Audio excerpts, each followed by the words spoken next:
Farouk's essays, he mentions the term Islamofascist or Islamofascism.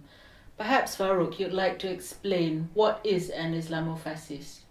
Right. I know that this term is not a very popular term, especially among those whom I call Islamofascists.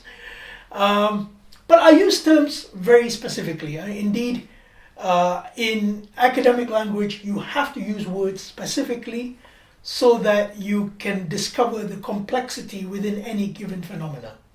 So, Islamofascist, I use the term simply because these people, number one, they are fascist. Now, what does it mean to be fascist? In this context, it refers to people who are oppressive, who force others, who attempt to block other people from expressing themselves. And these people are fascist. Why? Because at the most basic term, they don't really want anyone to change their religion. They want people to be forced to remain Muslims, even though they don't want to be Muslims.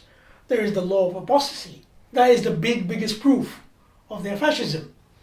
But at the same time, I have to use the word Islamo there, simply because they use the Islamic tradition to express their fascism. Now, I can say I disagree that it's Islamic, and I do. I totally disagree. But I can't say that they have no right to use the word, because I don't own Islam, you see. So I say Islamofascist. You can have your Islam, but at the same time I think you're a fascist. So Islamofascist. Did you coin the word? I did not know. I found the word in popular discourse, but what I did was to write a theory about it. I constructed the theory to show the various branches of Islamofascism and how it becomes a system. And Malaysia is experiencing a good deal of the system now, although we don't have it 100% yet. When did it crop up in Malaysia, Islamofascism? In my opinion, it came up after the Islamic Revolution in Iran, where Islamization policies were being imported.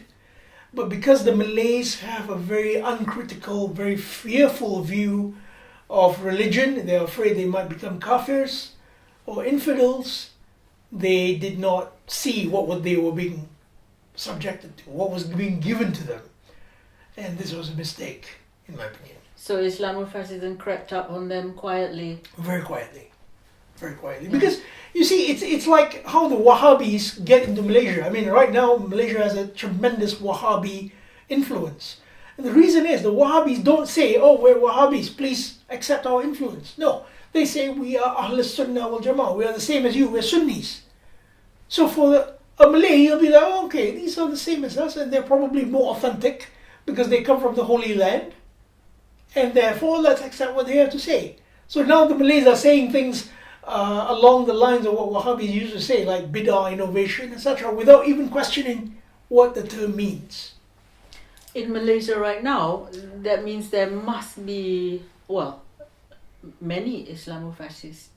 I think the dominant form of Islam in Malaysia right now is an Islamofascist. And they will probably disagree that you are calling them Islamofascists. That's one way to test. Are you willing to allow people to deconvert from Islam?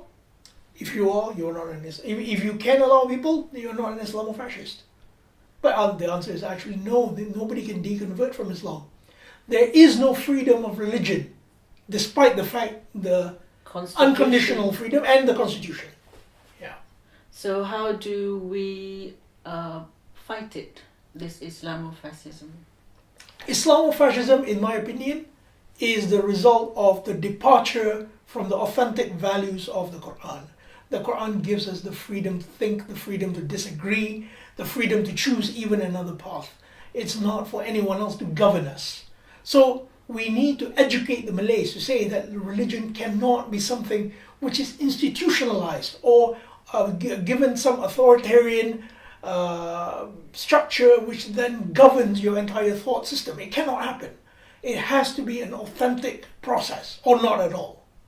So it's going back to checking up your facts, consulting those. It's very important. It's very, very important to be critical in your thinking.